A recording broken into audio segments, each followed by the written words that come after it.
அனைவருக்கும் இனிய மாலை வணக்கம். இன்றைக்கு பொது தமிழ் அலகு 1 சொல் இலக்கணம் இந்த பகுதியை பார்க்க இருக்கிறோம். அதுல ஏற்கனவே கடந்த வகுப்புல சில பாடங்கள்லாம் நிறைவு பெற்றுடுச்சு. தொடர்ந்து இன்றைக்கு தொழிற்பெயர் அப்படிங்கிற பகுதிக்கு போயிடலாம். தொழிற்பெயர் நாம் செய்யக்கூடிய தொழில், அதில் தொழில் சார்ந்து வரக்கூடிய வார்த்தைகள், அந்த வார்த்தைகளினுடைய வேறு சொற்கள்லாம் என்ன என்கிறது அந்த பேப்பர்லாம் எடுக்கப்பட்டிருக்கு. இதெல்லாம் பார்க்க போகின்றோம், பார்க்கலாம். உழவர்கள் செய்யும் தொழில் உழுதல், தையல்காரர் செய்யும் தொழில் தைத்தல். இந்த தொடர்களில் உழுதல், தைத்தல் என்பன செயல்களின் பெயர்களாக அமைகின்றன. அதாவது ஒரு செயலை குறிப்பிட்டு காட்டுவதாக அந்த உழுதல், தைத்தல் அப்படிங்கிற சொற்கள் எல்லாம் இருக்கு. இவ்வாறு ஒரு செயலின் அல்லது வினையின், அப்ப செயல் என்பதும் வினை என்பதும் தொழில்தான். இந்த வினையின் பெயராக அமைவதுதான் தொழிற்பெயர் எனப்படும். இந்த தொழில் பெயர் எண், இடம், காலம், பால் ஆகியவற்றை காட்டாது. அதாவது தைத்தல் அப்படிங்கிற ஒரு சொல் அல்லது உழுதல் அப்படிங்கிற சொல் எத்தனை பேரு அப்படிங்கறத காட்டாது. தன்மை முன்னிலைப்படுத்த இடமா காட்டாது. இறந்த காலம், நிகழ்காலம், எதிர்காலமா காட்டாது. ஆண் பாலா, பெண் பாலா, பலர் பாலா, ஒன்றன் பாலா, பலவின் பாலா, அதையும் காட்டாது. அதுதான் தொழிற்பெயர் எண், இடம், காலம், பால் ஆகியவற்றை காட்டாது. அது முக்கியமான வரி. இந்த ஒரு கேள்வி இடம் பெறலாம் இல்லையா? எண், இடம், காலம், பால் ஆகியவற்றை காட்டாது வரக்கூடிய பெயர் அப்படின்னு கொடுத்து வினை பெயர், தொழிற்பெயர், காலப்பெயர், இடப்பெயர் ஏதோ ஒரு வார்த்தை கொடுத்தாங்க அப்படின்னு சொன்னா இதுக்கு நமக்கு பதில் தெரிஞ்சிருக்கணும். தொழிற்பெயர்கள் இந்த விஷயங்கள் 5 விஷயங்களை காட்டணும். படர்க்கை இடத்தில் மட்டுமே வரும். இப்ப பாருங்க, படர்க்கை இடம் இடம் வந்து காட்டாதுன்னு சொல்லிட்டு அப்படியே ஒரு எக்ஸெப்ஷன் வரும். அப்படி வந்துருச்சுன்னா அது படர்க்கை இடத்தில் தான் வரும். படித்தல் அப்படிங்கிறது நான் படித்தல் வராது, நீ படித்தல் வராது, அவர்கள் படித்தல் அப்படிங்கிறது வரும். அப்போ படர்க்கை, தன்மை முன்னிலை படர்க்கை, மூவிடம் இருக்கு இல்லையா? அந்த மூவிடத்துல படர்க்கை இடத்துல மட்டும்தான் அது வரும். எடுத்துக்காட்டு சொல்லி எங்க கொடுக்குறாங்க பாருங்க. படித்தல், ஆடல், நடிப்பு, எழுதுதல், பொருத்தல். பெரும்பாலும் பாத்தீங்கன்னா இதுல அல், தல் அப்படிங்கிறது வந்திருக்கும். அல், தல் மட்டும் இல்லாம பல விகுதிகள் எல்லாம் நிறைய இருக்கு. அதாவது தொழிற்பெயருக்கு அல், தல் மட்டும் விகுதி கிடையாது, இன்னமும் நிறைய இருக்கு. அதை பின்னாடி பார்க்கிறது. தொழில் பெயரை விகுதி பெற்ற தொழில் பெயர், விகுதி பெற்ற தொழில் பெயர் அப்படின்னு சொன்னா படித்தல் அப்படிங்கிறத தல் இருக்கு இல்லையா, அது விகுதி. அதான் விகுதி பெற்ற தொழில் பெயர். முதநிலை தொழிற்பெயர் அப்படின்னாக்கா ஆரம்பத்திலேயே என்ன தொழில் அப்படிங்கறத அந்த சொல் காட்டியிருப்பான். அது முதநிலை தொழில் பெயர். முதநிலை திரிந்த தொழில் பெயர் அப்படிங்கிறது குறில் நெடிலா மாறி இருக்கலாம், அல்லது நெடில் குறிலாக மாறி இருந்திருக்கும். கேட்டு, கேடு அப்படிங்கிற வார்த்தை வந்துட்டு கெடு அப்படின்னு தெரியும். அப்ப இதுக்கு பேரு முதல்நிலை திரிதல் அப்படின்னு அர்த்தம். நெடில் குறிலாக மாறலாம். இப்படி வர்றது இது போன்ற தொழிற்பெயர் விகுதிகள் எல்லாம் இருக்கான். அதாவது தொழிற்பெயர் விகுதி பெற்ற தொழிற்பெயர், முதல்நிலை தொழிற்பெயர், முதல்நிலை திரிந்த தொழிற்பெயர் அப்படிங்கிற வேறுபாடுகள்லாம் இருக்கு. இப்போ விகுதி பெற்ற தொழிற்பெயர்கள்லாம் என்ன? நடத்தல், உண்ணல், வாழ்வு, வாழ்க்கை, இந்த பெயர்கள் எல்லாம் பார்க்கிறோமா? இதில் நட, உண், வாழ் ஆகிய வினை பகுதிகள். வினை பகுதின்னு என்ன? தொழில் செய்யக்கூடிய பகுதி. அந்த வார்த்தையை பிரிச்சோம்னாக்கா அதுல முன்னாடி இருக்கக்கூடிய வார்த்தை எடுத்தோம்னாக்கா அதான் பகுதி அப்படின்னு சொல்லுவோம் இல்லையா? அந்த பகுதிகள் பாருங்க, வினை பகுதின்னு பேரு. ஒரு வேலையை குறிக்கக்கூடிய ஒரு பகுதிகளாக இருக்கின்றன. நட என்பது, இந்த வினை பகுதிகள்லாம் என்ன ஆகுதுன்னா தல், அல், ஊ, கை ஆகிய விகுதிகளோடு சேர்ந்து தொழிற்பெயர்களாக அமைகின்றன. இப்போ விகுதியில பாருங்க, இப்ப தல், அல், ஊ, கை அப்படிங்கிற விகுதிகள்லாம் வந்து சேர்ந்துச்சா? இவ்வாறு வினை பகுதியுடன் தொழிற்பெயர் விகுதி சேர்ந்து வருவது விகுதி பெற்ற தொழிற்பெயராகும். இது கொஞ்சம் கவனமா எடுத்துக்கணும். தொழிற்பெயரோடு விகுதிகள் எல்லாம் சேரும் பொழுது விகுதி பெற்ற தொழிற்பெயர்கள். விகுதினா பின்னாடி இருக்கிறது, பகுதி ஃபர்ஸ்ட் இல்லையா? பகுதி இங்க தொழிற்பெயரா இருக்கு. அப்ப விகுதிகள் எல்லாம் சில எழுத்துக்களோடு சேர்ந்து விகுதி பெற்ற தொழிற்பெயரா மாறுது. அப்படி வரக்கூடிய விகுதிகள் என்னென்ன அப்படிங்கிறது அடுத்த வார்த்தையில, அடுத்த வரியில கொடுக்குறாங்க பாருங்க. தல், அல், அம், ஐ, கை, வை, கு, கு, உ, தி, தி, வி, மை. இதற்கு சில எடுத்துக்காட்டுகளும் தரப்பட்டிருக்கு. தருதல் அப்படின்னும் போது தா அப்படிங்கிறதா வேறு சொல்லுங்க. இதுல தருதல் அப்படிங்கிற வார்த்தையில தொழிற்பெயர் தருதல் அப்படிங்கிறது தா அப்படிங்கிறதான். தரு அப்படின்னு முன்னாடி மாறி இருக்கு. ஆனா அல், தல் விகுதி பின்னாடி இருக்கா, அது தருதல். கூறல் அது உங்களுக்கு தெரிஞ்சிருக்கும். கூறு அல் அப்படின்னு பிரிக்கலாம். ஆட்டம் ஆடு அம். இப்ப ஆட்டம் அப்படிங்கிறது ஆடு அம் அப்படின்னு தான் தெரியும். விலை அப்படிங்கிறதுல அது விலைதான். அது ஐ மட்டும்தான் இருக்கு. வருகையில வா என்பது முன்னாடி பகுதியா இருக்கும். வரு அப்படின்னு முன்னாடி இருக்கக்கூடியது மாறி ஐ அப்படிங்கிற விகுதியை பெற்று வருகை அப்படின்னு கை அப்படிங்கிற விகுதியை பெற்று வருகை ஆகுது. பார்வை அப்படிங்கிறதுல பார்த்தல் அப்படிங்கிறது பார் அப்படிங்கிறது அதுல வினை வை சேருது. போக்கு அப்படிங்கிறதுல நேரடியாக கூ அப்படிங்கிறது கொடுத்தாச்சு. நட்பு என்பதுலயும் பூ. இப்ப நட்பு என்பது ஒரு வினை. இதெல்லாம் தெரிஞ்சு வச்சுக்கணும். நட்பு என்பது தொழிற்பெயர் அப்படின்னு நம்ம தெரிஞ்சிருக்கணும். வாழ்தல் தொழிற்பெயர் சரிங்களா? வாழ் அப்படின்றோம் இல்லையா? அந்த வாழ் அப்படிங்கிறது தொழிற்பெயர். அது மட்டும் இல்ல, 8 வகை மெய்ப்பாடுகள் ஏற்கனவே நம்ம படிச்சிருக்கோம். வகை மெய்ப்பாடுகள் வரும்போது நகை, அழுகை, எளிவரல், மறுக்கை, அச்சம், பெருமிதம், வெகுளி, உவகை, இந்த 8 வகை மெய்ப்பாடுகளும் தொழிற்பெயர்கள் தான். அதையும் மனசுல வச்சுக்கோங்க, இடத்துல ஞாபகம் வைக்கணும். மறைவு என்பது அப்படிங்கிறதும் இதுல விகுதி பெற்றிருக்கிறது. மறைதல் அப்படிங்கிற மறை. மறதி அதுலயும் பாருங்க மறதி என்பதும் ஒரு தொழில் தான். உணர்ச்சி வசப்படுதல் உணர்ச்சி அதுல ஒரு தொழிற்பெயர் இருக்கு. விகுதி இருக்கு. உணர்ச்சிங்கிற வார்த்தையை கொடுத்து இதுல இருக்கக்கூடிய விகுதி என்ன அப்படின்னாக்கா நாம கொஞ்சம் யோசிச்சு பார்க்கணும்.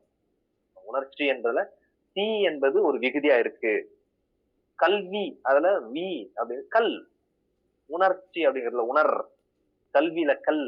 செய்யாமை செய்யா அப்படிங்கிறது நிறுத்திடலாம். அப்ப அது ஈர்கட்ட எதிர்மறை பெயரை சமா நிற்கும். இப்ப மை சேர்த்தும் போது தொழிற்பெயரா மாறுது. செய்யாமை அப்படின்னு தொழிற்பெயரா மாறுது. இப்ப இதுல நமக்கு தெரியாத சில விஷயங்கள் என்னன்னா, தருதல் கண்டுபிடிச்சிருவீங்க நீங்க, கூறல் கண்டுபிடிச்சிருவீங்க, ஆட்டம் அப்படிங்கிறதுல அம் இருக்குங்கிறது தெரிஞ்சிருக்கணும், விலையில ஐ தெரிஞ்சு இருக்குங்கிறது, வருகையில கை, பார்வையில வை, போக்குல கு, நட்புல பு, மறைவுல வு, மறதியில சி, உணர்ச்சியில சி, கல்வியில வி, செய்யாமை மை விகுதி. இப்போ நமக்கு தெரிஞ்சதெல்லாம் சிலதெல்லாம் ஈஸியா அதுல கண்டுபிடிச்சலாம். அல் தல் அம் ஐ சி இதெல்லாம் கூட கண்டுபிடிச்சிருவீங்க. ஆனா அது இல்லாத சில வார்த்தைகள்லாம் இருக்கு அப்படிங்கறத நீங்க இதில் தெரிஞ்சு. இப்ப 2வது தலைப்புக்கு போயிடும். முதநிலை தொழில் பெயர். முதநிலை அப்படின்னாக்கா ஸ்டார்டிங்லயே ஃபர்ஸ்ட் இருக்கக்கூடிய வேர்டு முதல் வார்த்தை இருக்கு இல்லையா? அதுல வந்துட்டு ஒரு தொழில் காட்டப்பட்டிருக்கும். என்னங்கிறது பாருங்க.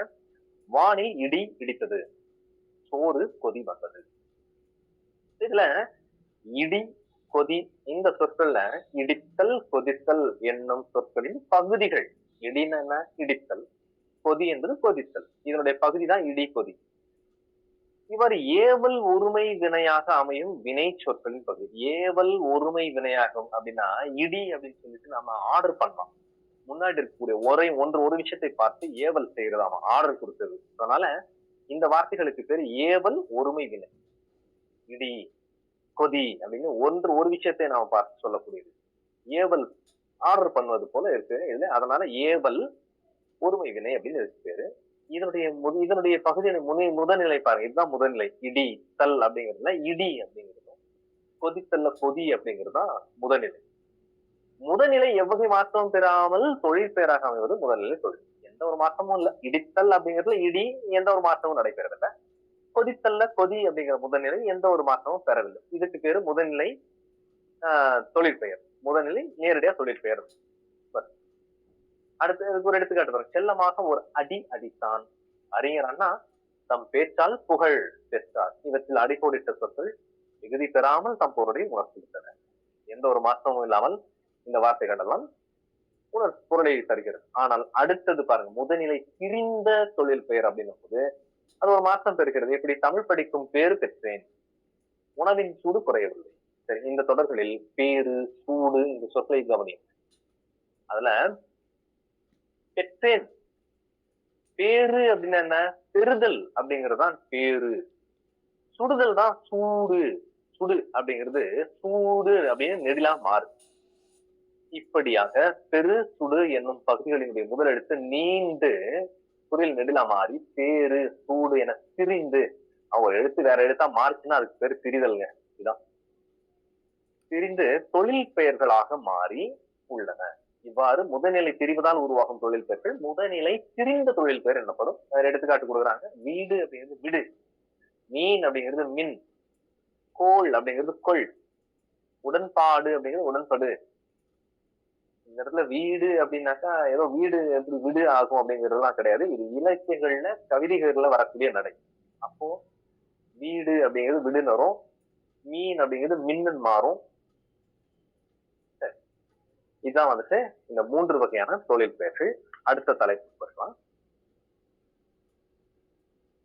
அடுத்த தலைப்பு சொல் அப்படிங்கிற தலைப்பு. எழுத்ததிகாரம் பார்த்திருப்பீங்க. தொடர்ந்து சொல்லதிகாரம் வரும் பொழுது இந்த பகுதி வந்துட்டு நமக்கு அந்த தொழிற்பெயர்க்கு முன்பாகவே இந்த பகுதி நமக்கு தெரிஞ்சிருக்கணும்.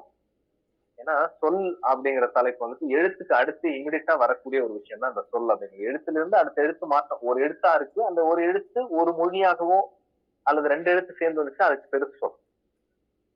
சரி, இப்ப அதை பார்க்கலாம். சொல். பூ மலர்ந்தது, மாடு புல் தின்றது. ஓர் எழுத்து தனித்து நின்றோ, பல எழுத்துக்கள் சேர்ந்தோ பொருள் தரும் வகையில் அமைவது சொல்லலாம். என்ன அது ஒரு எழுத்து தனித்து நின்றோ அப்படின்னாக்கா, பூ என்பது ஒரே எழுத்துதான், அது அர்த்தம் தருகிறது.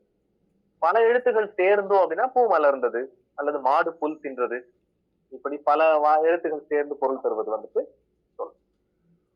இந்த இந்த வார்த்தைகள் எதையெல்லாம் குறித்து விளக்கி நிற்கும் அப்படின்னா, 2 திணைகளையும் 5 பால்களையும் குறித்து நிற்கும். சொல்லானது 2 திணைகளுக்கும் பொதுவானது, 5 பால்களுக்கும் வரும். 3 வகை இடங்களிலும் வரும். சொற்கள் வந்துட்டு 3 வகை தன்மை முன்னிலைப்படுத்தி 3 இடங்களுக்கும் வரும். உலக வழக்கிலும் செயல் வழக்கிலும் வரும். இது வந்து பேச்சு வழக்கிலும் வரும், கவிதை நடையிலும் வரும் அப்படிங்கிறது. அதாவது சொற்கள் எல்லாம் வரும் இல்லையா? வெளிப்படையாகவும் குறிப்பாகவும் விளக்கும். இது டெபினிஷன். சொற்கள் அப்படின்னா என்ன, அது எங்கெல்லாம் இருக்கு அப்படின்னா அதுக்கான டெபினிஷன்ஸ் இந்த 4 பாயிண்ட் கொடுத்திருக்கு. அடுத்தது 3 வகை மொழி பார்க்கலாம். 3 வகை மொழி அப்படின்னா 3 வகை சொற்கள் தான். இப்ப சொல் என்பது, மொழி என்பது, பதம், கிளவி, இப்படியாக பல சொற்கள் இருக்கின்றன, பல வார்த்தைகள் இருக்கின்றன. 3 வகை மொழி அப்படிங்கிறது பொதுவான விஷயம் தான். இது நீங்க ஏற்கனவே சின்ன கிளாஸ்ல இருந்து படிச்சுட்டு வந்த விஷயம் தான். இதுல சில வார்த்தைகள் மட்டும் நீங்க சொன்ன உடனே நீங்க தெரிஞ்சுக்கலாம். தனிமொழி, தொடர்மொழி, பொதுமொழி என மொழி 3 வகையாக அமையும். அது இம்பார்ட்டன்ட். 3 வகை மொழிகள் அப்படிங்கிறது ஹெட்டிங் கொடுத்ததுனால நமக்கு படிச்சு போறோம். மொழி எத்தனை வகைப்படும் அப்படின்னு சொன்னாக்கா, தனிமொழி, தொடர்மொழி, பொதுமொழி சொல்லணும். இலக்கணத்தை பொறுத்தவரையில் 3 வகைதான் மொழி இருக்கிறது. அதுக்கு ஒரு டெபினிஷன் தராங்க பாருங்க. நன்னூலினுடைய நூற்பா தரப்பட்டிருக்கு. ஒரு மொழி ஒரு பொருளனவாம், தொடர்மொழி பல பொருளன, பொது இருமையும் ஏற்பன. ஒரு மொழி அப்படிங்கிறது ஒரு பொருள் தரும், தொடர்மொழி அப்படிங்கிறது பல பொருட்களை கொண்டிருக்கும், பொது என்பது தனிமொழியாகவும் நிற்கும், அதாவது ஒரு மொழியாகவும் இருக்கும், தொடர்மொழியாகவும் இருக்கும் அப்படின்னு சொல்லி அந்த நூற்பா.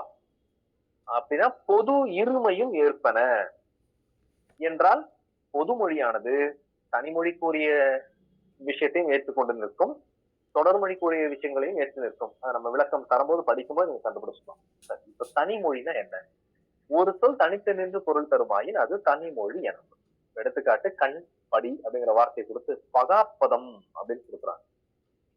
கண் என்ற சொல்ல வந்துட்டு பிரிக்க முடியாது, அதுக்கடுத்து மறுபடியும் பிரிச்சுட்டு அதை பொருள் கொள்ள முடியாது. கண் அப்படின்னு சொல்லும் போது கண்ணை குறிக்கிறதுங்கிறது தெரியுது. படி என்று சொல்லும் பொழுது படிக்க வேண்டும், படிக்கிறது கட்ட ஒரு ஒரு ஆர்டர் ஏதோ ஒண்ணு, அப்போ பொருள் தருகிறது. ஒரு வார்த்தை தான் விளக்கத்தை கொடுத்தது. இன்னொன்னு பாருங்க, இது பகாபதமா இருக்கு, பகுபதத்திலையும் ஒரு சொல் தான் அது. எப்படி?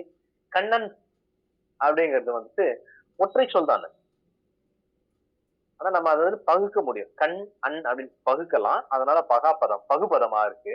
பகுபதமா இருந்தாலுமே கூட அது வந்து ஒரு ஒரு ஒரு தனிச்சொல் தான், தனி மொழி அப்படின்னு பேரு. படித்தான் அப்படிங்கிறது தனிச்சொல் தான், ஒற்றை சொல் தான் அது, படித்தான் அப்படிங்கிறது. ஆனா பிரிச்சுட்டு போலாம், பகுபதமாக அது பிரிச்சு படி, இத்து, இத்து, ஆண் அப்படின்னு பிரிக்கலாம். ஆனால் சொல்லப்பட்ட விஷயம் என்னன்னா அது தனிமொழி தான். இப்ப தனிமொழிங்கிறது ஒற்றை சொல் அப்படின்னு ஞாபகம் வச்சுக்கோங்களேன். அது ஒரு எழுத்தாகவும் இருக்கலாம், 2 எழுத்துக்கள் சேர்ந்தோ அல்ல பல எழுத்துக்கள் சேர்ந்தோ இருக்கலாம், அவ்வளவுதான். இரண்டாவது தொடர்மொழி அப்படிங்கிறது 2 அல்லது அதற்கு மேற்பட்ட தனி மொழிகள் தொடர்ந்து வந்து பொருள் தருவது தொடர்மொழி.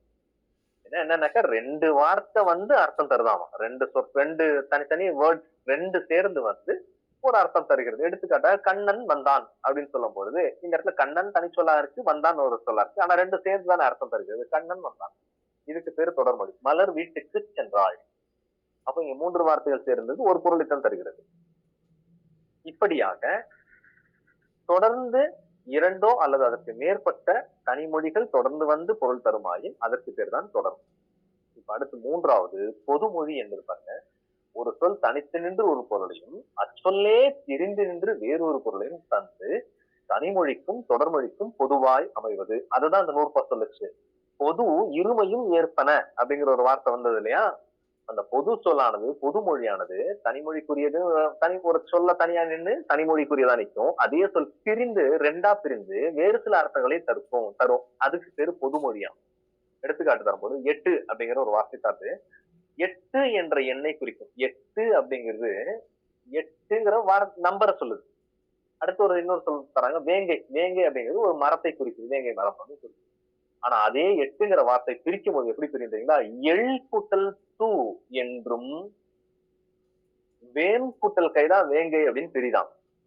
இப்போ ரெண்டா பிரியும் போது என்ன ஆயிடுச்சு? எள் தூ அப்படின்னாக்கா எள்ளை சாப்பிடு அப்படின்னு அர்த்தம். எள் உண்ணு, எள்ளை உண்ணு சாப்பிடு அப்படிங்கிற அர்த்தமும், வேம் கை அப்படிங்கிற சொல்லும் போது வேகின்ற கை அப்படின்னு பொருள் தருது. இப்ப வேங்கைன்னு சொல்லும் போது மரத்தை சொல்லிடுச்சு. அதுவே பிரிக்கும் பொழுது வேகின்ற கை நாடுது. 8ங்கிறது நம்பரை சொல்லிச்சு. அதையும் பிரிக்கும் பொழுது எள் தூ அப்படின்னு சொல்லிட்டு எள்ளை சாப்பிடுங்கிற அர்த்தத்தை தருகிறது. இப்படி வந்துச்சுன்னா இதுக்கு பேர் தான் பொதுமொழி. பொதுமொழி நிறைய இருக்குது. பலகை அப்படிங்கிற ஒரு சொல்ல எடுத்துக்கலாமே. இது இல்லாம வேற கேட்டாங்கன்னாக்கா இப்ப பலகை அப்படின்னு கேட்டாங்கன்னாக்கா பல கூட்டல் கை அப்படின்னு புரியும். இன்னொன்னு பலகையை குறிக்கும். 12th 11th புக்லயும் இருக்கு இல்லைங்களா? தமிழ் புக்ல இருக்கு இந்த பாடங்கள். வெங்காயம் அப்படிங்கிற வார்த்தை. வெங்காயம் அப்படிங்கிறத பாருங்க, வார்த்தையை பாருங்க. வெங்காயம் என்பது காய்கறியை குறிக்கும். அதே வெம் குத்தல் காயம் அப்படின்னு சொல்லும்போது வெப்பம் கொண்ட காயம் ஏற்பட்டு விட்டது அப்படின்னு அர்த்தத்தை தரும். இன்னொரு வார்த்தையும் இருக்குது பாருங்க, அறிவில்லாதவன் அப்படிங்கிற ஒரு வார்த்தை இருக்கு. நம்ம பிரிச்சிருக்கோம் ஏற்கனவே. அறிவில்லாதவன்கிற வார்த்தையை நேரடியா சொல்லும் போது அறிவு அற்றவன் அப்படிங்கிற பொருளையும், அறிவில் ஆதவன் அப்படின்னு பிரிக்கும் போது அறிவில் சூரியனை போன்றவனாக இருக்கின்றான் அப்படின்னு அர்த்தம். இதுதான் பொதுமொழி. அப்போ தனிமொழிங்கிறது சின்ன சின்ன ஒற்றை வார்த்தை. தொடர்மொழினாக்கா இரண்டுக்கு மேற்பட்ட வார்த்தைகளும் சேர்ந்து வருது. பொதுமொழினாக்கா ஒரு சொல் இருக்கும், அதை அப்படியே பொருள் கொள்ளலாம், பிரித்தால் வேறு ஒரு பொருளை தரும். இவ்வளவுதான் தனிமொழி, தொடர்மொழி, பொதுமொழி. இப்போ தொழில் பெயர்க்கு மறுபடியும் இப்போ தொழில் பெயர் பாருங்க. அடுத்த தலைப்புல ஒரு வினை அல்லது செயலை குறிக்கும் பெயரானது எண், இடம், காலம், பால் ஆகியவற்றை குறிப்பாகவோ வெளிப்படையாக உணர்த்தாமல் வருவது தொழிற்பெயர் எனப்படும். ஏற்கனவே பார்த்தோம் இல்லையா? ஃபர்ஸ்ட் நாம பார்த்தோம் ஈதல், நடத்தல்.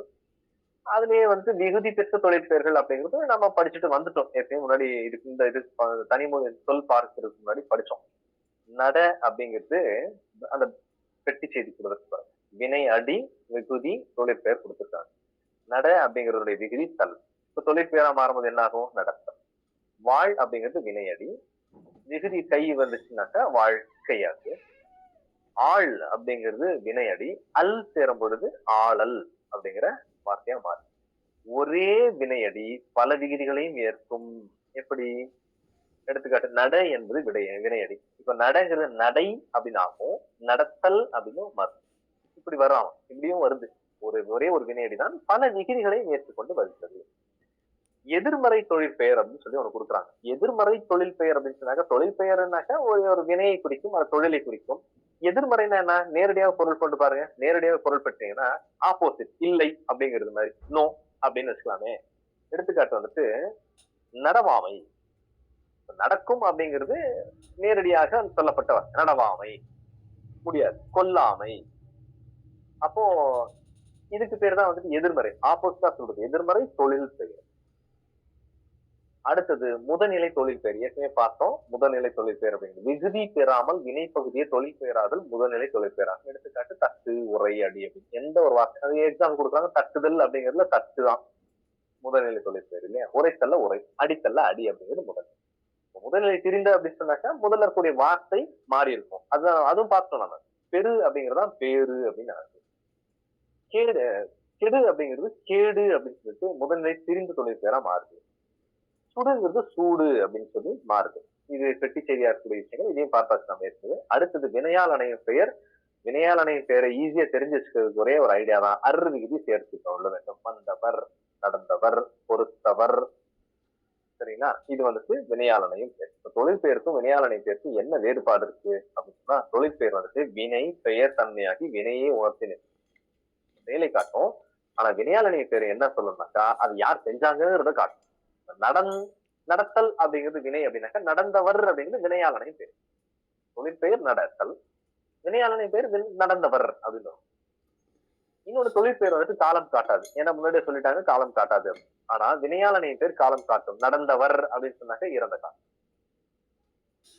படர்க்கைக்கே உரியதுன்னு சொல்லிட்டாங்க தொழிற்பெயரை. ஒரே அந்த மீதி காலங்கள்ல வராது, படற்கையில வரும்டா அப்படின்னு. ஆனால் வினையாளன் பேர் மூணு இடத்திற்கும் வருமா. தன்மைக்கும் வரும், முன்னிலைக்கும் வரும், படற்கைக்கும் வரும். எடுத்துக்காட்டு தராங்க பாருங்க. பாடுதல் படித்தல் அப்படிங்கிறது தொழிற்பெயர்னாக்கா வினையாளனை பேர்கள் பாடியவள், படித்தவர் அப்படின்னு. அல், அர், அவன், படித்தனன் அப்படிங்கிற வார்த்தையெல்லாம் வரும் இல்லையா, அதுதான் வினையாளனையும் செய்த. அடுத்தது கற்பவை கற்பபின் அப்படிங்கிற பகுதி வாங்க. இதுல வந்து தனிமொழிகளுடன் தொடர் மொழிகள் ஆக்குது அப்படின்னு சொல்லிட்டு உங்களுக்கான சில வார்த்தைகள் எல்லாம் தரப்பட்டிருக்கு. தேன், இது கூட தனிமொழியோட சொற்களை சேர்த்து தொடர் மொழிகள் ஆக்குக. தொடர் மொழினா என்ன? 2 வார்த்தையை சேர்த்து. தேன் அப்படிங்கிற ஒற்றை சொல் இருக்கு, நீங்க 2 வார்த்தையை சேர்க்கலாமா? என்ன செய்யலாம்? தேன் சுவைத்தேன், நூல் கற்றேன், பை எடுத்து வந்தேன், மலர் தொடுத்தாள், வா என்று அவன் கூறினான். இப்படி எல்லாம் வார்த்தைகளை நாம சேர்த்து அது தொடர்ல. அடுத்து வினை அடியை விகுதிகளுடன் இணைத்து தொழிற்பெயர்களை உருவாக்குதல். எடுத்துக்காட்டு அவங்க கொடுத்தாங்க. கான் அப்படிங்கிறது காணுதல். சிரி, காண்கிறது காட்சி, காணுதல், காணல், காணாமை அப்படின்னு கொடுக்கலாம். அப்போ சிரிப்பு, சிரித்தல், சிரிக்காமை, இப்படி எல்லாம் வார்த்தைகள் நம்ம சொல்லலாம். படி, படித்தல், படிக்காமை, இதெல்லாம் கொண்டு வரலாமா? தடுத்தல், தடுக்காமை, இப்படியெல்லாம் வார்த்தைகளை சேர்த்து சொல்லலாம்.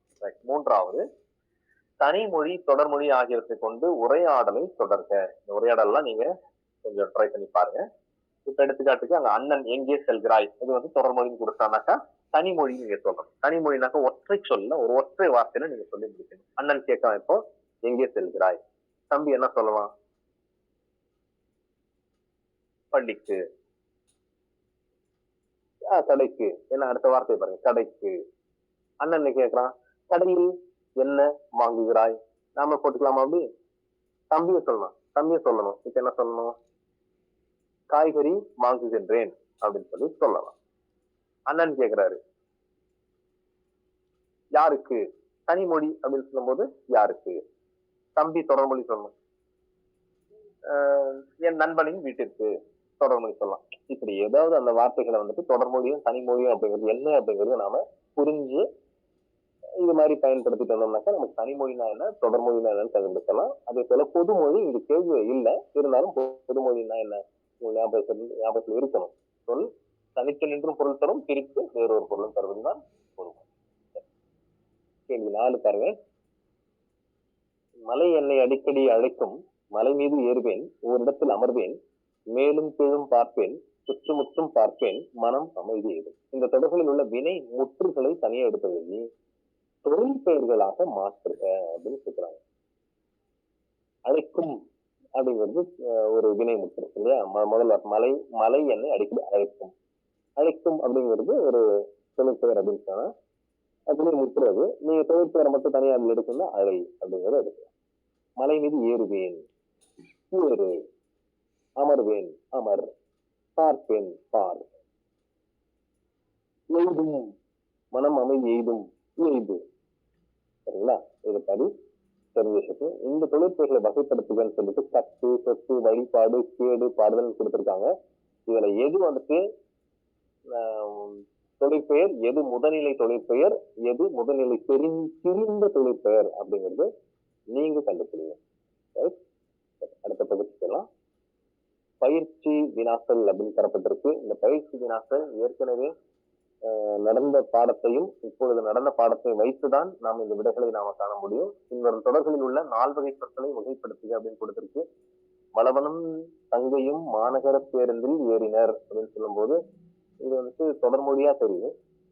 நாள்தோறும் திருக்குறளை படி அப்படிங்கிறது வந்துட்டு வளவனும் தங்கையும் மாநகர பேருந்தில் ஏறினர் அப்படிங்கிறது செய்தி வாக்கியமா இருக்கலாம், செய்தி தொடரா இருக்கலாம். நாள்தோறும் திருக்குறளை படி அப்படிங்கிறது கட்டளை சொல்லாக இருக்கிறது. ஏழைக்கு உதவுதல் சாலச் சிறந்தது என்றார் ஆசிரியர் அப்படிங்கிறது வந்துட்டு இன்னொருத்தர் சொல்றது போல இருக்கு. கீழ்காணும் குறளில் உள்ள இடைச்சொல்லை எழுதுக. இடைச்சொல் அப்படிங்கிறது ஒரு விஷயம் தெரிஞ்சுக்கணும். இடைச்சொற்கள் நிறைய இடைச்சொற்கள் இருக்கு. வேற்றுமை உருவங்கள் கூட இடைச்சொற்கள் தான். மக்கள் மெய்த்தீண்டல் உணர்ச்சி இன்பம் மற்று. இப்ப மற்று அப்படிங்கிறது இந்த இடத்துல இடைச்சொல். அவர் சொல் கேட்டல் இன்பம் செதுக்கி. இப்ப மற்று அப்படிங்கிறது தான் இதுல இடைச்சொல். சரிங்களா? அது ஓமை சொல்லாக இருந்தாலுமே கூட அது இடைச்சொல்லாக இருப்பதும் அதுதான். பொருந்தாத சொல்லை வட்டமிடுக அப்படின்னு சொல்லி கொடுத்திருக்கு. படித்தாள் அப்படிங்கிறது ஒரு வினை முட்டு சொல்லா இருக்கு. ஐ அப்படிங்கிறது வேற்றுமை உருவு, மற்று என்பதும் ஒரு இடைச்சொல், பூ என்பதும் வேற்றுமை உருவு. இந்த இடத்துல எனக்கு தெரிஞ்ச வரைக்கும் ஆள், படித்தாள், படித்தாள் அப்படிங்கிறது வேற்றுமை உருவு, வேறுபட்ட வார்த்தை போல தோன்றுகிறது. படித்தாள் அப்படிங்கிறத வேறுபட்ட. மீதி ஐ, மற்று, பூ இதெல்லாமே இடைச்சொற்களாக இருக்கிறது. அடுத்ததுல மதுரை, தாள், சித்திரை, ஆள் அப்படின்னு தரப்பட்டிருக்கு. இதுல எது வேறுபட்ட சொல் அப்படிங்கிறது முன்னாடி இருந்த பாடத்தை வச்சுதான் இதை கண்டுபிடிக்க முடியும்னு நினைக்கிறேன்.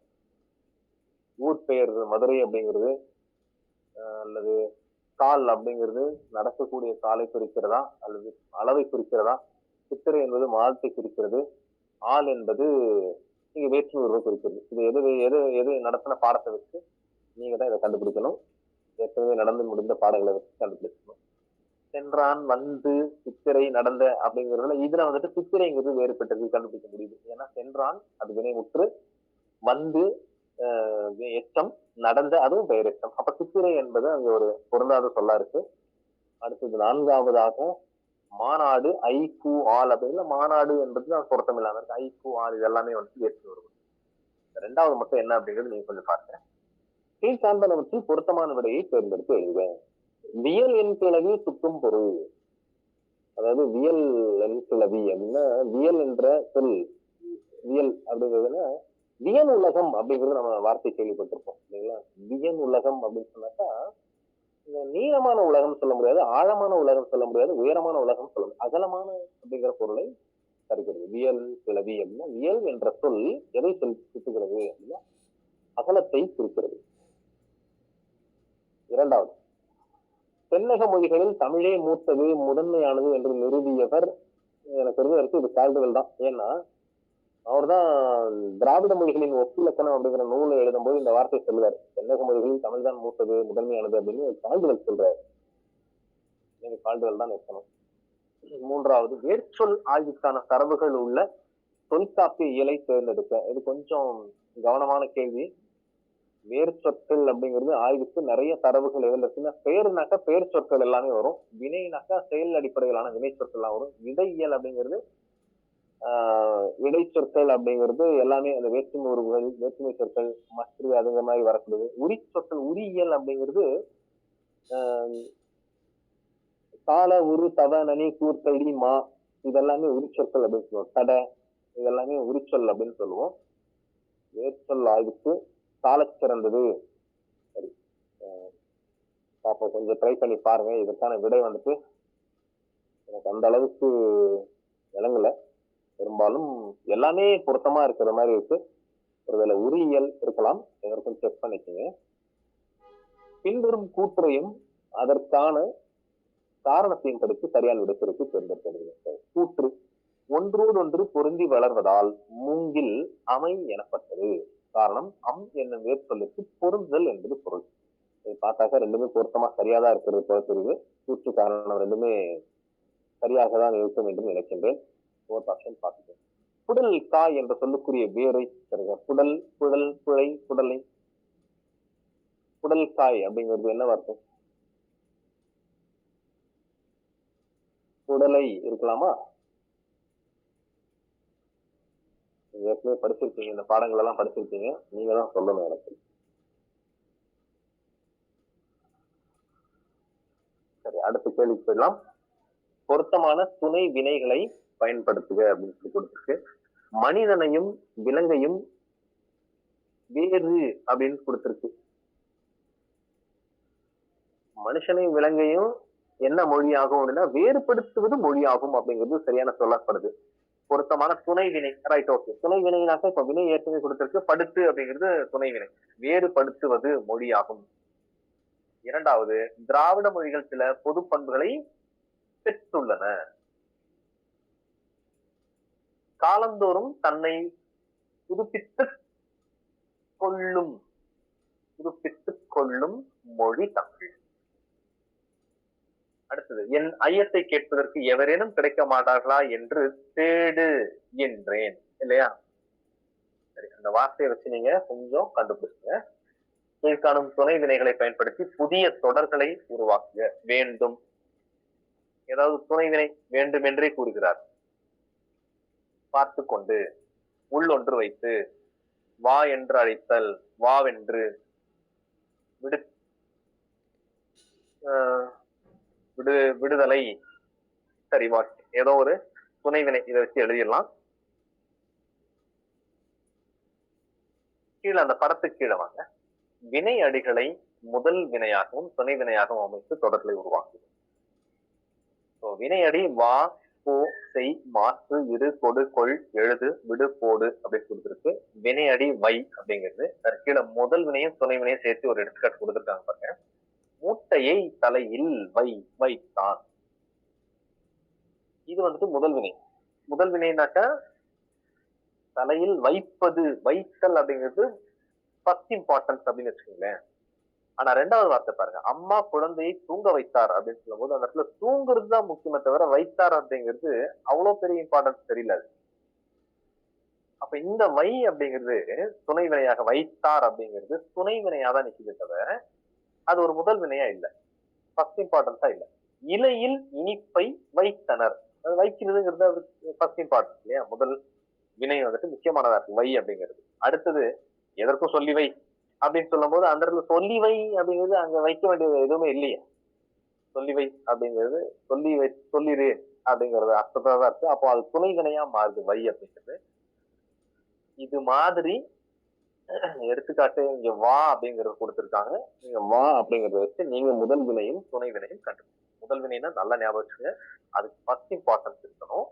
துணை வினை அப்படின்னு சொன்னா அதுக்கு பெரிய இம்பார்ட்டன்ஸ் இருக்க வேண்டிய அவசியம் இல்லை. அடுத்த பக்கத்துக்கு போயிடலாம். வேறுபட்ட வினை எச்சங்களை பயன்படுத்தி முதல் வினைகளை துணை வினைகளாக மாற்றுங்க. வினை எச்சங்களை பயன்படுத்தி அப்படின்னு சொன்னாக்கா அப்படி எச்சமா நிற்கணும், அந்த வேலையானது பேலன்ஸா நிற்கணும், மிச்சமா இருக்கும், அதான் எச்சம் அப்படின்னு சொல்லுவாங்க. எடுத்துக்காட்டு வந்துட்டு இங்க பார்த்தேன் அப்படிங்கறது கொடுத்திருக்காங்க பாருங்க.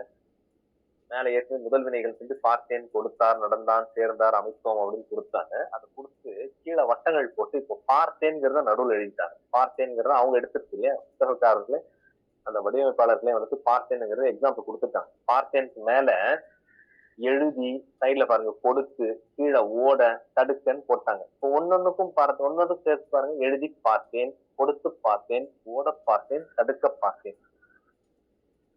இப்போ முதல் வினைகள் வந்துட்டு பார்த்தேன் அப்படிங்கிறது. இப்ப துணை வினை எப்படி மாறிச்சு, முதல் வினை துணை வினை எப்படி மாறிடுச்சு? எழுதி பார்த்தேன் அப்படின்னு சொல்லும் போது அது துணை வினையா மாறிடுச்சு. அந்த பார்த்தேன் துணை வினையா மாறுது. முதல்ல பார்த்தேன் அப்படின்னாக்கா பார்த்தல், லுக் இல்லையா இங்கிலீஷ்.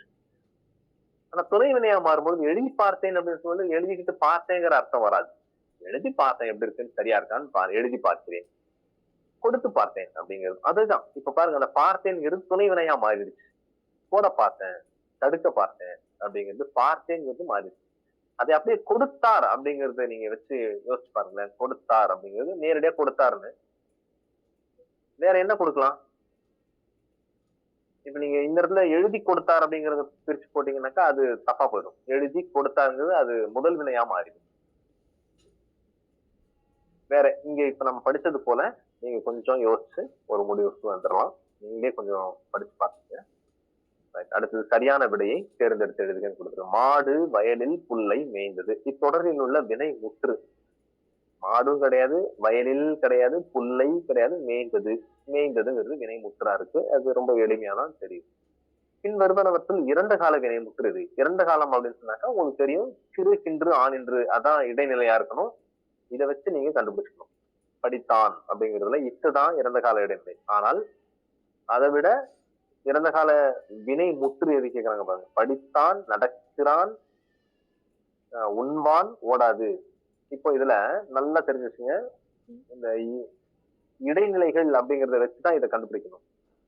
படித்தான் அப்படிங்கிறது இறந்த காலம் முடிஞ்சிச்சு. நடக்கிறான் அப்படிங்கிறது நிகழ்காலம். உண்பான் அப்படிங்கிறது எதிர்காலம். ஓடாது அப்படிங்கிறது எதிர்மறை சொல். அப்போ படித்தான் என்பதுதான் இறந்த கால வினை. பின்வருவனவற்றுள் ஏவல் வினைமுற்று சொல் எது? ஏவல் வினைமுற்று. ஆர்டர். செல்க அது ஒரு ஆர்டர், ஓடு ஒரு ஆர்டர், வாழ்க ஆர்டர், வாழிய ஆர்டர். இதுல என்ன எடுத்துக்கலாம் அப்படின்னு சொன்னா, இந்த க இயர் எல்லாமே வந்துட்டு வியங்கோள் வினைமுற்று. நல்ல விஷயம் தெரிஞ்சுக்க. க இயர் அப்படின்னு வரக்கூடியது வியங்கோள் வினைமுற்று.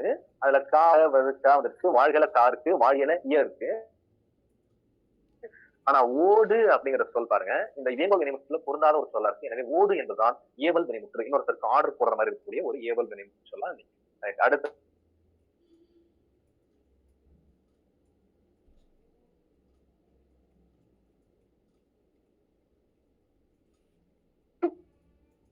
திகழ் அப்படின்னு கொடுத்திருக்காங்க.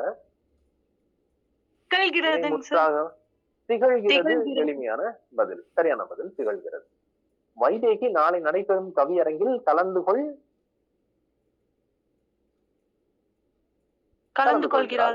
கொள்வாள். உலகில் 3000 மொழிகள்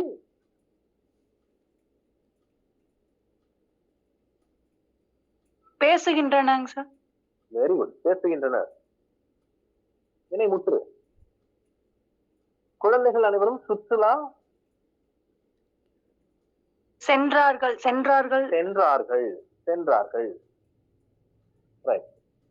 தவறுகளை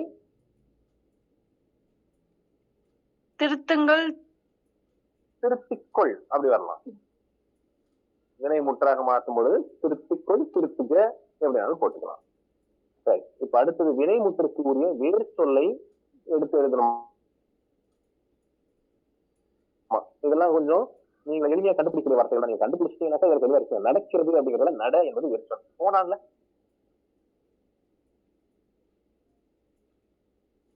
போனான் என்ற சொல்லில் போ என்பதுதான் வேர்ச்சொல். சென்றனர் அப்படின்னு இருக்கு. சென்றனர் இதில் இருக்கக்கூடிய வேர்ச்சொல் செல். உறங்கினாள் அப்படிங்கிறதுல உறங்கு.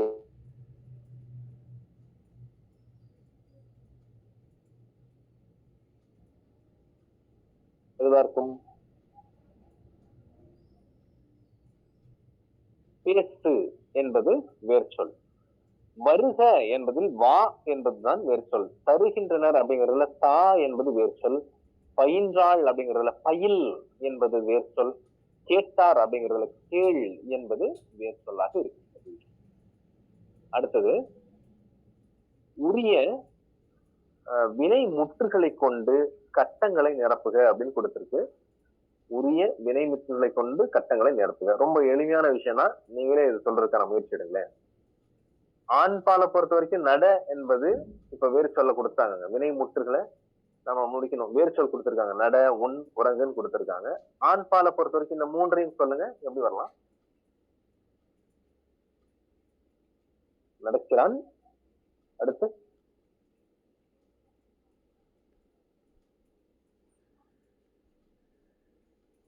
எளிமையான சொற்கள் தானே. உரிய வினைமுற்றுகளை கொண்டு கட்டங்களை நிரப்பணும்னு சொல்லி கொடுத்திருக்கு. ஆண்பால நடக்கிறான். அடுத்து உன்னு இருக்கு, உண்கிறான். உறங்கு இருக்கு, உறங்குகிறான். பெண் பாலுக்கு நடக்கிறாள், உண்கிறாள், உறங்குகிறாள். பலர்பாலுக்கு நடக்கின்றனர், உண்கின்றனர், உறங்குகின்றனர். ஒன்றன் பாலுக்கு நடந்தது, உண்டது, உறங்கியது. பலவின் பாலுக்கு நடந்தன, உண்டன, உறங்கின. தன்மை பாருங்க. தன்மைனாக்க தன்னைத்தானே சொல்லிக் கொள்ள வேண்டும். நடக்கிறேன், உன்னுக்கு உண்கிறேன், உறங்குகிறேன்.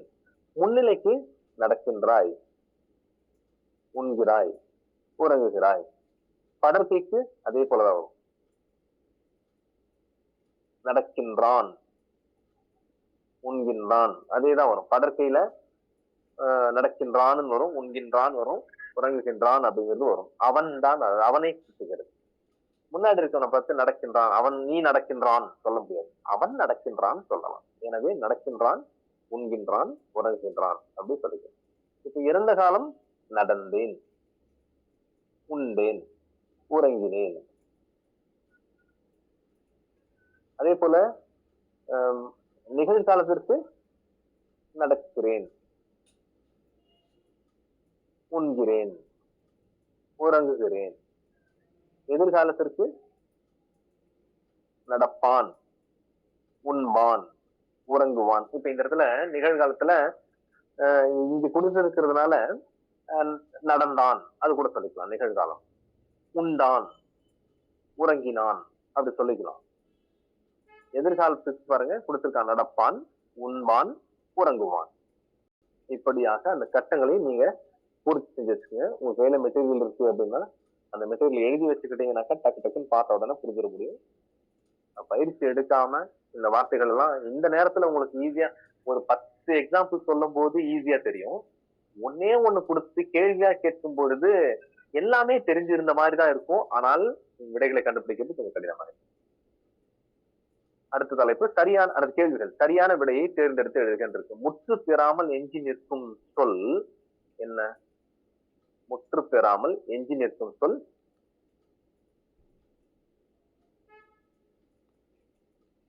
எச்சம், முற்று எச்சம். கீழ்காணும் சொற்களில் பெயரெச்சம் எது?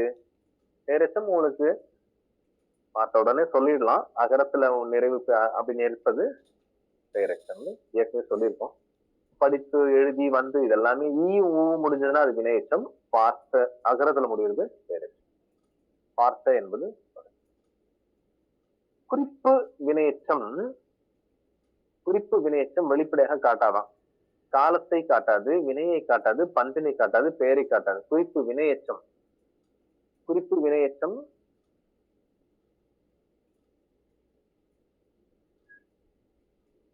ஏற்கனவே இது பார்க்கறது போல தெரியுது. காலத்தை காட்டாது, வெளிப்படையாக காட்டாது அப்படிங்கிற மாதிரிதான் தோணுது. கொஞ்சம் செக் பண்ணிக்கோங்க.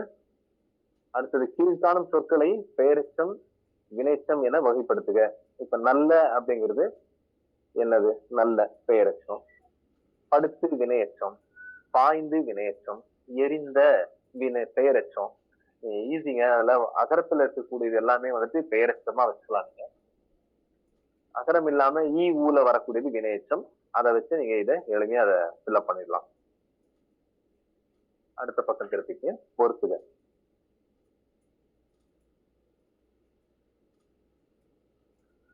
பொறுத்துகள்ல பாருங்க, நடந்து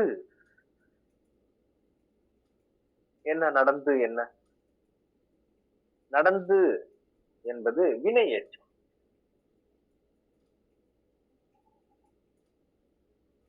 பேசிய என்பது பெயரெச்சம்.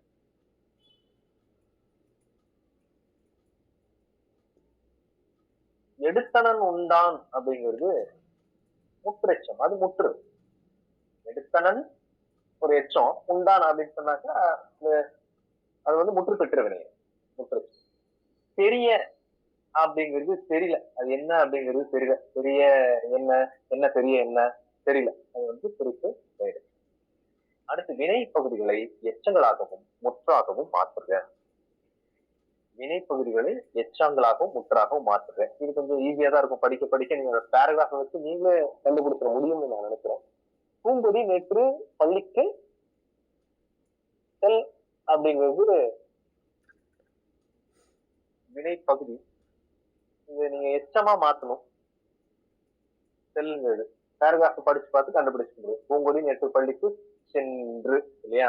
சென்று தன் தோழிகளை கண்டு, தான் அப்படிங்கிறது கண்டுன்னு மாறும். இதெல்லாம் கொஞ்சம் ஒரு முறை சொல்லி பார்த்துக்குங்க. சொல்லி பார்த்துக்கிட்டீங்கன்னா தான் ரைட் நாம இதுக்கு ஆன்சர் பண்ணியிருக்கோம் அப்படிங்கிற நினைவுல இருக்கும் உங்களுக்கு.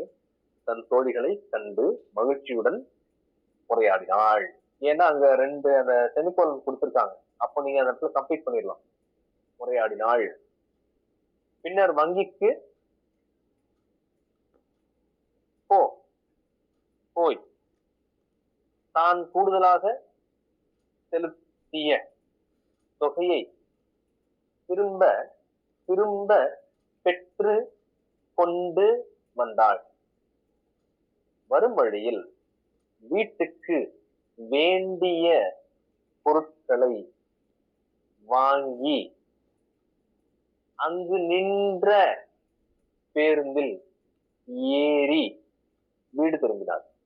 அப்போ நீங்க அந்த பேராகிராஃபை வச்சு நமக்கு தெரிந்த வார்த்தைகளை, அது ஏற்கனவே கேள்விப்பட்ட வார்த்தைகள் தான், நமக்கு தெரிந்த சொற்கள் தான், மொழிதான், அதனால எளிமையாக படிச்சிட முடியும். இது இங்கிலீஷ் மீடியம் படிக்கிற பசங்களுக்கு தான் டவுட் ஆயிரும், என்ன வருமோ தெரியலையே அப்படின்னு சொல்லிட்டு. நீங்க எல்லாருமே தமிழ் படிச்சிருப்பீங்க, அதனால கொஞ்சம் எளிமையா தான் இருக்கு. அடுத்து பாருங்க, கேள்வி சரியான விடையை தேர்ந்தெடுத்து எழுது. பின்வருவனவற்றுள் விகுதி பெற்ற தொழில் பெயர் எது? பார்த்தோன்னே தெரியுது இல்லையா, விகுதி பெற்று இருக்கிறது எது அப்படிங்கிறது. எது விகுதி பெற்று இருக்கிறது? எழுது அப்படிங்கிறது அது எச்சமா நிற்கிறது, பாடு அப்படிங்கிறது எச்சமா இருக்கு, நடிங்கிறது, படித்தல் அப்படிங்கிறது விகுதி பெற்ற தொழில் பெயர். பின்வருவனவற்றுள் முதல்நிலை திரிந்த தொழில் பெயர் எது? ஏதோ ஒண்ணு குறிலோ நெடிலோ மாறி இருக்கு, செக் பண்ணி. ஊரு, நடு, நடு நாடுன்னு சொல்லி நடு ஆயிருக்குமோ, தப்பு. உரு பயன், உரு பசி அப்படிங்கிறது தான் ஊரு அப்படிங்கிறது மாறி இருக்கு. வீழு, வீழுங்கிறது விழு அப்படிங்கிறதும் பாருங்க முதல்நிலை பிரிக்கிறது. எழுதல் அப்படிங்கிறது கிடையாது, ஏழுதல் வராது. வீழு அப்படிங்கிறது விழு என்று மாறி இருக்கு, அதுதான் சரியான பதிலாக. அடுத்தது பொறுத்துக. ஓட்டம் அப்படிங்கிறது என்ன? ஒட்டம், ஒட்டம், ஓட்டம் கிடையாது, ஒட்டம் அப்படின்னு இருக்கு, அது இருக்கட்டும். பிடி இருக்கட்டும், அடுத்தது கண்டுபிடிக்கலாமா? சுடுங்கிறது தான் சூடுன்னு மாறி இருக்கு. அப்போ முதல்நிலை பிரிந்த தொழிற்பெயர் வந்துட்டு சூடு அப்படிங்கிறது. கோடு போட்டீங்கன்னா எளிமையா இருக்கும். சூடுங்கிறது முதல்நிலை பிரிந்த தொழிற்பெயர். ஓட்டம், ஒட்டம் இருக்கு, அது ஓட்டமா இருக்கும்னு நினைக்கிறேன், அது விகுதி பெற்ற தொழில் பெயர். அப்படிங்கிற ஒரு விகுதி பெற்று, ஒட்டம் கிடையாது, அது ஓட்டமா தான் இருக்கும். பிடி அப்படிங்கிறது முதல்நிலை தொழிற்பெயர், ஒரே ஒற்றை சொல் தான், அது முதல்நிலை தொழிற்பெயர். பிடி, கேட்ச் அப்படிங்கிறது. அப்போ முதல்நிலை தொழிற்பெயர் வந்துட்டு பிடி.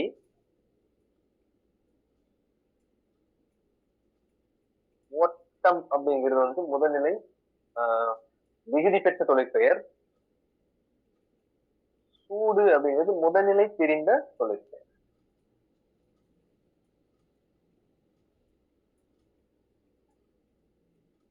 தொழிற்பெயர்களுடைய பொருளை புரிந்து கொண்டு தொடர்களை முழுமை செய்க அப்படின்னு கொடுத்திருக்கு. அந்த கீழே பிராக்கெட்ல கொடுத்திருக்காங்க, புதையல், புதைத்தல் அப்படிங்கிறது கொடுத்திருக்காங்க. நிலத்துக்கு அடியில் கிடைக்கும் புதையல் யாவும் அரசுக்கே சொந்தம். நெகிழி பொருள்களை மண்ணுக்கடியில் புதைத்தல் நிலத்தடி நீர்வளத்தை குன்ற செய்யும். தொழிற்பெயர்களுடைய பொருள் புரிஞ்சுக்கணும் அப்படிங்கிறதுக்காக வேண்டி கொடுத்திருக்காங்க. இதுல ஒரு பேசிக் ஒரு நாலேஜ் சொல்ற பாருங்க. நிலத்துக்கு அடியில் கிடைக்கும் யாவும் அரசுக்கே சொந்தம் அப்படின்னா அதுல ஒரு விஷயம் இருக்கு. 3 அடிக்கு கீழே இருக்கிறது தான் அரசுக்கு சொந்தம். பூமிக்கடியில 3 அடிக்கு கீழே கிடைக்கக்கூடிய எந்த பொருளாக இருந்தாலும் அது அரசுக்கு சொந்தம். 3 அடிக்கு மேல இருந்துச்சுன்னா நீங்க வச்சுக்கலாம். ஒரு ஜெனரல் இன்ஃபர்மேஷன், அவ்வளவுதான். இரண்டாவது, காட்டு விலங்குகளை சுட்டலா சுடுதலா?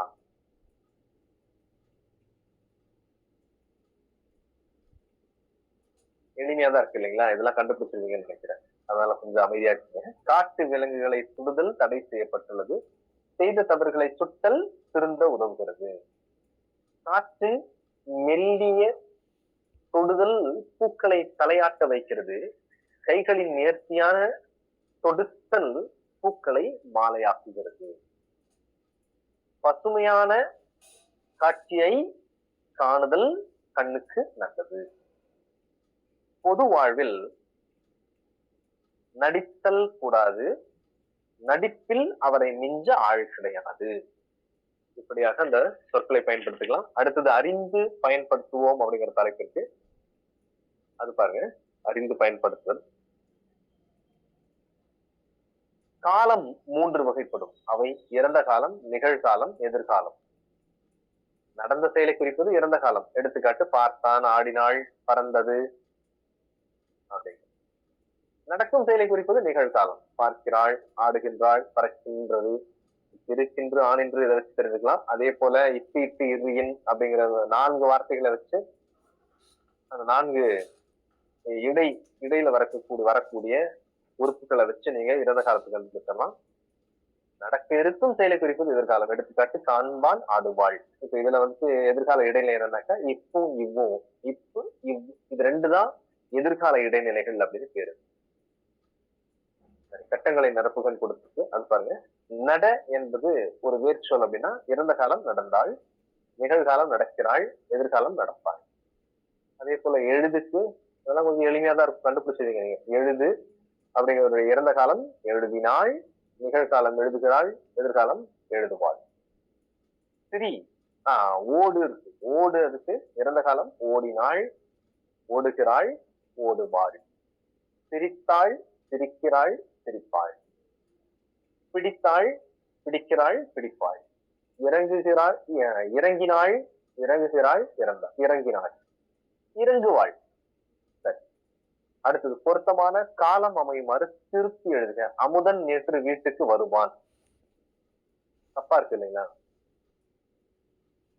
அமுதன் நேற்று வீட்டிற்கு வந்தான். கண்மணி நாளை பாடம் படித்தாள். கண்மணி நாளை பாடம் படிப்பாள். மாடுகள் இப்பொழுது புல் மேயும். மாடுகள் இனி இப்பொழுது புல் மேயும் கிடையாது, இப்பொழுது புல் மேய்ந்தது அப்படின்னு வரும். இப்பொழுது அப்படின்னு சொன்னாக்கா மேய்கிறது, இப்பொழுது மேய்கிறது அல்லது இப்பொழுது மேய்ந்தது. அடுத்தது ஆசிரியர் நாளை சிறு தேர்வு நடத்துவார் இல்லையா? கொடுக்கப்பட்ட வேறு சொற்களை பயன்படுத்தி விடுபட்ட கட்டங்களில் காலத்திற்கு ஏற்ற வினை முற்றுகளை நிறைவு செய்க அப்படின்னு தரப்பட்டிருக்கு. ஒரு எளிமையான ஒரு பாடப்பகுதி தான். இந்த விஷயங்களை இது பாருங்க. நான் இறந்த காலம் வந்தேன், நிகழ்காலம் வருகிறேன், எதிர்காலம் வருவேன். நாங்கள் வந்தோம், வருகிறோம், வருவோம். அடுத்து நீ வந்தாய், வருகிறாய், வருவாய். நீங்கள் வந்தீர்கள், வருகிறீர்கள், வருவீர்கள். அவன் வந்தான், வருகிறான், வருவான். அவள் வந்தாள், வருகிறாள், வருவாள். அவர் வந்தார், வருகிறார், வருவார். அவர்கள் வந்தார்கள், வருகிறார்கள், வருவார்கள். அது வருகிறது, இல்ல வந்தது, வருகிறது, வரும். அவ்வளவுதான்.